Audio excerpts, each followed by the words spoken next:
बीता हुआ कल जा चुका है, आने वाला कल अभी नहीं आया है, हमारे पास बस आज का दिन है। चलो शुरुआत करते हैं। सभी लोगों को नमस्कार। आज हम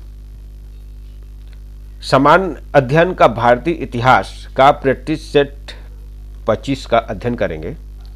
और सर्वप्रथम जितने भी प्रतियोगी छात्र एवं छात्राएं हमारे ओपी मैथ चैनल में जुड़े हैं, उन सभी का स्वागत एवं अभिनंदन करता हूं। आज हम भारतीय इतिहास सामान्य अध्ययन का प्रैक्टिस सेट करेंगे। अब हम डेस्कटॉप पर चलते हैं। पहला प्रश्न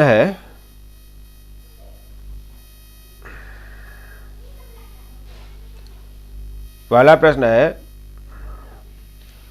आर्यों के मूल निवास स्थान के बारे में सर्वाधिक मान्य मत कौन सा है? इसमें ऑप्शन नंबर ए दिया है दक्षिणी रूस, और ऑप्शन नंबर बी दिया है मध्य एशिया में बैक्ट्रिया, और ऑप्शन नंबर सी दिया है भारत में सप्त सिंधु प्रदेश, और ऑप्शन नंबर डी दिया है मध्य एशिया का पामीर क्षेत्र। तो इसका उत्तर होगा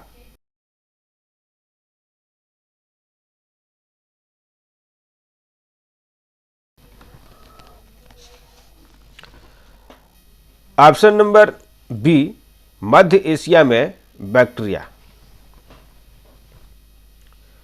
आर्यों के मूल निवास के बारे में विभिन्न मत उल्लेख हैं, और जिनमें से प्रोफेसर मैक्स मूलर का मत अधिक विश्वसनीय समझा जाता है।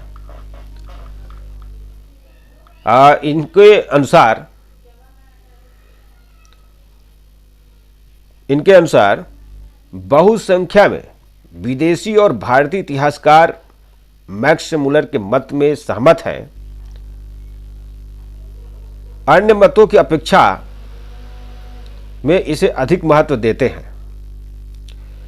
इनका कहना है कि एशिया माइनर ने बोग जकोई नामक स्थान पर एक शिलालेख मिला है।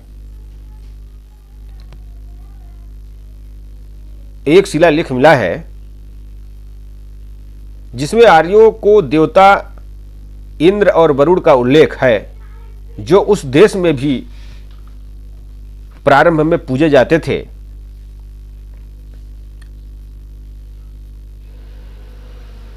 यह लेख इस बात को सिद्ध करता है कि आर्य मध्य एशिया की ओर से ही भारत आए थे। अब आर्यों का मुख्य उद्योग कृषि और पशुपालन था। उन दिनों मध्य एशिया एक बड़ा उपजाऊ प्रदेश था, और वहां सब प्रकार की उपज और घास जो पशुओं के चरने में काम आती थी, काफी होती थी।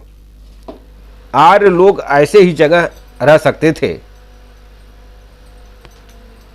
अपनी संख्या बढ़ जाने या पारस्परिक झगड़ों के कारण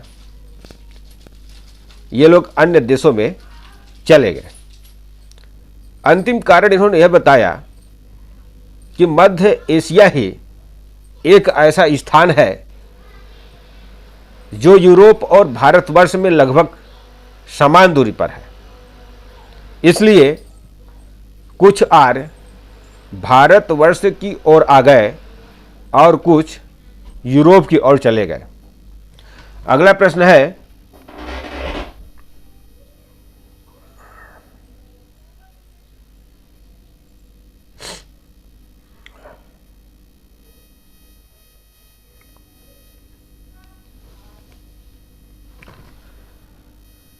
सर्वप्रथम चारों आश्रमों के विषय में जानकारी कहां से मिलती है? इसमें ऑप्शन नंबर ए दिया है जवालोपनिषद, अब बी दिया है छांदोग्योपनिषद, और सी दिया है मुंडकोपनिषद और ऑप्शन नंबर डी दिया है कठोपनिषद। तो इसका उत्तर होगा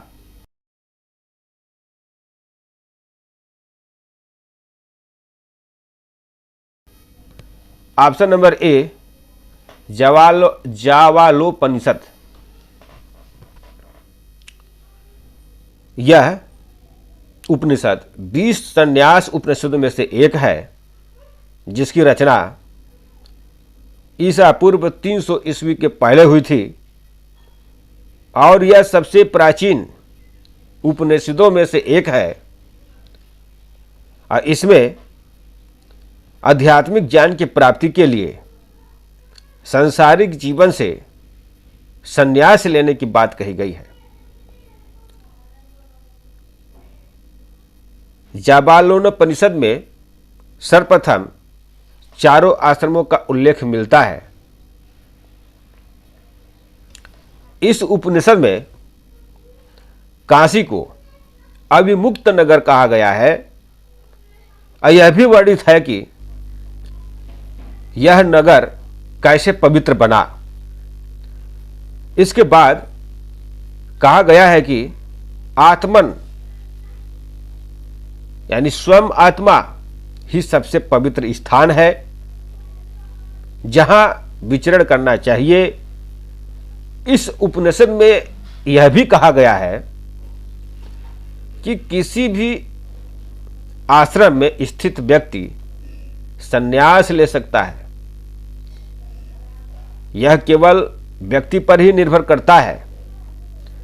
जाबाल उपनिषद कुछ परिस्थितियों में आत्महत्या का समर्थन करता हुआ प्रतीत होता है, जबकि इसके पूर्व के वैदिक ग्रंथों और मुख्य उपनिषदों में आत्महत्या का विरोध है। जो लोग बहुत रोगग्रस्त हैं वे अपने मन में ही सांसारिक जीवन से संन्यास ले सकते हैं और सच्चा सन्यासी वह है जो सच्चे धर्म का पालन करता है, जिसके मन, कर्म और वाणी से किसी को भी आहत न शामिल हो। ऐसे सन्यासी सभी कर्म कांडों का परित्याग कर देता है और किसी भी वस्तु या व्यक्ति से कोई मोह नहीं रहता और वह आत्मा और ब्रह्मा की एकता में विश्वास करता है। अगला प्रश्न है, गोत्र व्यवस्था प्रचलन में कब आई? इसमें ऑप्शन नंबर ए दिया है ऋग्वैदिक काल में, और ऑप्शन नंबर बी दिया है उत्तर वैदिक काल में, और ऑप्शन नंबर सी दिया है सैंधव काल में, और ऑप्शन नंबर डी दिया है सूत्र काल में। तो इसका उत्तर होगा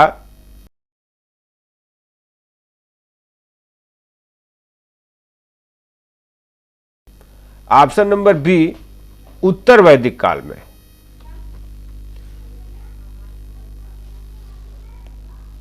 गोत्र की रीति में उत्तर वैदिक युग में प्रकट हुई और इसका अर्थ गाय कलम है या वह जगह जहां पूरे कबीले से संबंधित मवेशियों को रखा जाता है, लेकिन समय के साथ यह एक आम पूर्वज सिख वंश का घोतक है।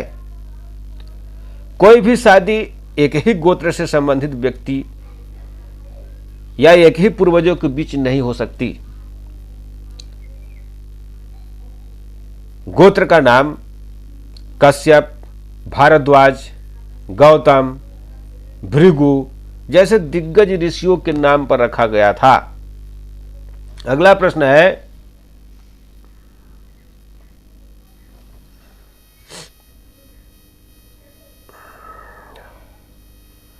ब्राह्मण ग्रंथों में सर्वाधिक प्राचीन कौन है?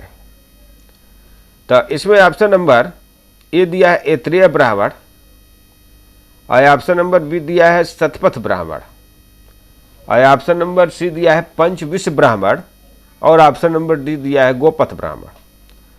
तो इसका उत्तर होगा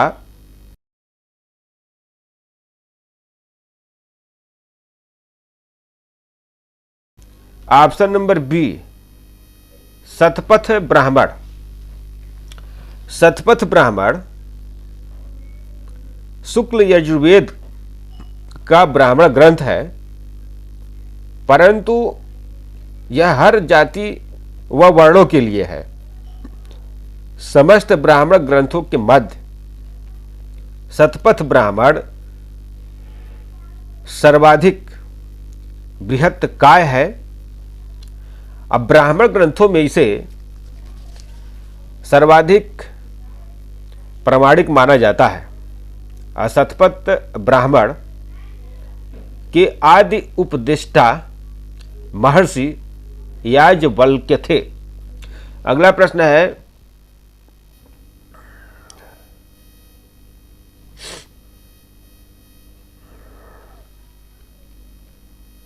खट दर्शन का बीजारोपण किस काल में हुआ?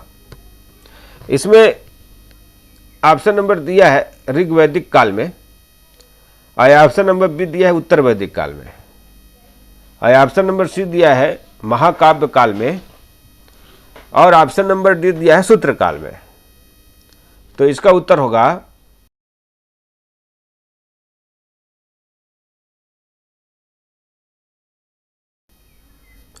ऑप्शन नंबर बी उत्तर वैदिक काल में। हिंदू धर्म में दर्शन अत्यंत प्राचीन परंपरा रही है। वैदिक दर्शनों में खट दर्शन, इसका मतलब 6 दर्शन अधिक प्रसिद्ध और प्राचीन है। ये 6 दर्शन कौन कौन है? सांख्य, योग, न्याय, वैशेषिक, मीमांसा और वेदांता के नाम से विदित है, और जिनके प्रणेता हैं कपिल, पतंजलि, गौतम, कणाद, जैमिनी और बादरायण थे। उनके आरंभिक संकेत उपनिषदों में से ही मिलते हैं। प्रत्येक दर्शन का आधार ग्रंथ एक दर्शन सूत्र है। सूत्र भारतीय दर्शन की एक अद्भुत शैली है। गिने चुने शब्दों में सिद्धांत के सार का संकेत सूत्रों में रहता है। संक्षिप्त होने के कारण सूत्रों पर विस्तृत भाष्य और अनेक टीकाओं की रचना हुई। भारतीय दर्शन की यह शैली स्वतंत्र दर्शन ग्रंथों की पश्चिमी शैलियों से भिन्न है। गुरु शिष्य परंपरा के अनुकूल दर्शन की शिक्षा और रचना इसका आधार है। यह परंपरा खट दर्शनों के बाद नवीन दर्शनों के उदय में बाधक रही। अगला प्रश्न है,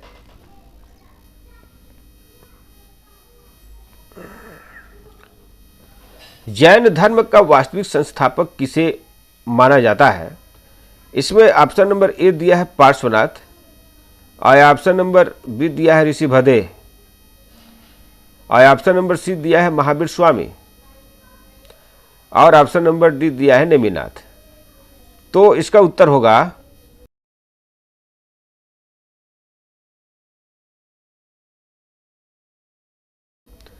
ऑप्शन नंबर सी महावीर स्वामी।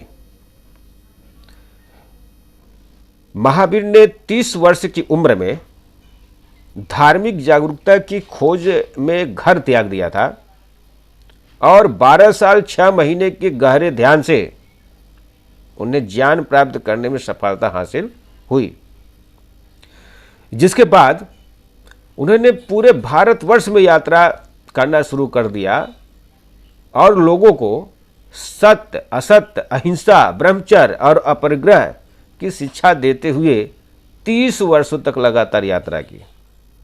72 वर्ष की उम्र में उन्होंने निर्वाण की प्राप्त किया और जैन धर्म के महान तीर्थकारों में से एक बन गए, जिसके कारण उन्हें जैन धर्म का वास्तविक संस्थापक माना जाता है। अगला प्रश्न है,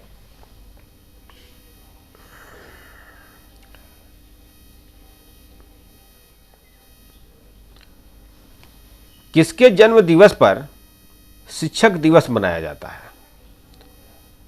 तो इसमें ऑप्शन नंबर ये दिया है लाल बहादुर शास्त्री, और ऑप्शन नंबर बी दिया है डॉक्टर राजेंद्र प्रसाद, और ऑप्शन नंबर सी दिया है एस राधाकृष्णन, और ऑप्शन नंबर डी दिया है Jawaharlal Nehru.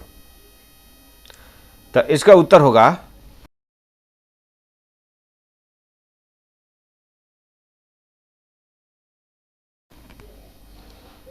Option number C S Radhakrishnan. विश्व के कुछ देशों में शिक्षकों को विशेष सम्मान देने के लिए शिक्षक दिवस का आयोजन किया जाता है। कुछ देश में छुट्टी रहती है, जबकि कुछ देश इस दिन कार्य करते हुए मनाते हैं। तो भारत में शिक्षक दिवस 5 सितंबर को मनाया जाता है। उन्होंने अपने छात्रों से जन्मदिन को शिक्षक दिवस के रूप में मनाने की इच्छा जताई थी। और दुनिया के 100 से ज़्यादा देशों में अलग अलग तारीख पर शिक्षक दिवस मनाया जाता है। देश के पहले उपराष्ट्रपति डॉक्टर राधाकृष्णन का जन्म 5 सितंबर 1888 को तमिलनाडु के तिरुमनी गांव में एक ब्राह्मण परिवार में हुआ था। वे बचपन से ही किताबें पढ़ने के शौकीन थे और स्वामी विवेकानंद से काफ़ी प्रभावित थे। राधा कृष्णन का निधन चेन्नई में 17 अप्रैल 1975 को हुआ। अगला प्रश्न है,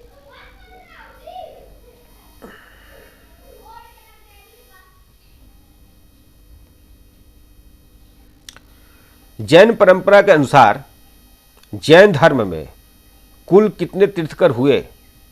इसमें ऑप्शन नंबर ए दिया है 25, ऑप्शन नंबर बी दिया है 23, ऑप्शन नंबर सी दिया है 20, और ऑप्शन नंबर डी दिया है 24। तो इसका उत्तर होगा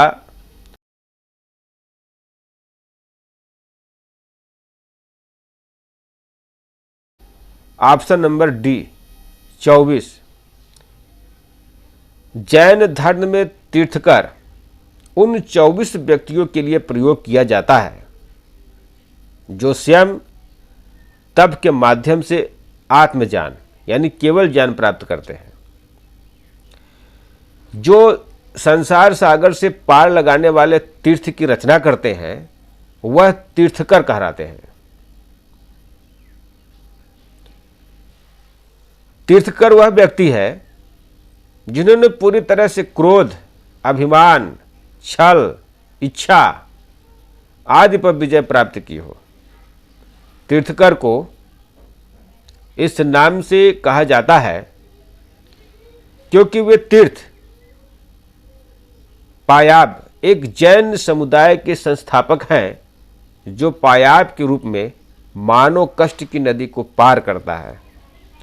अगला प्रश्न है,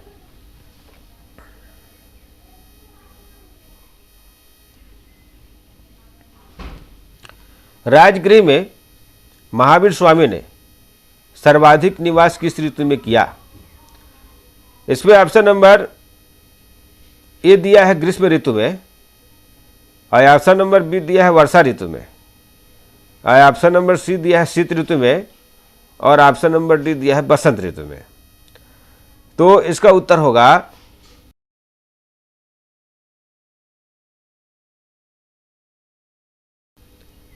ऑप्शन नंबर बी वर्षा ऋतु में।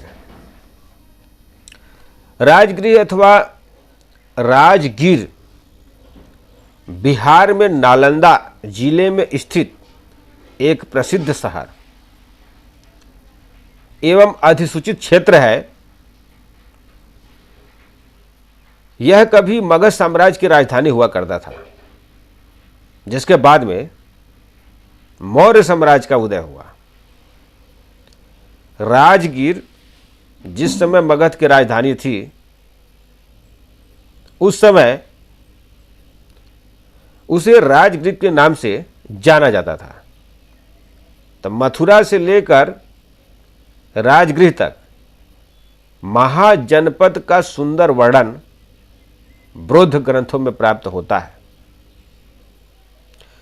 मथुरा से यह रास्ता बारंजा, सौर, संकिस्सा, कान्यकुब्ज होते हुए प्रयाग प्रतिष्ठानपुर जाता था, जहां पर गंगा पार करके वाराणसी पहुंचा जाता था।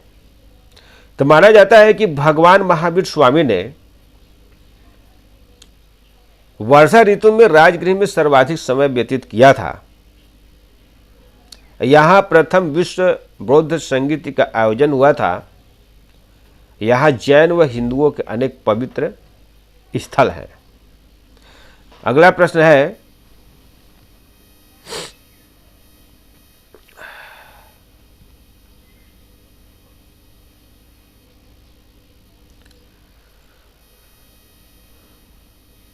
जैन धर्म के पहले तीर्थकर के रूप में किसे जाना जाता है? इसमें ऑप्शन नंबर ए दिया है महावीर स्वामी को, और ऑप्शन नंबर बी दिया है ऋषि वधे को, ऑप्शन नंबर सी दिया है पार्श्वनाथ को, और ऑप्शन नंबर डी दिया है अजितनाथ को। तो इसका उत्तर होगा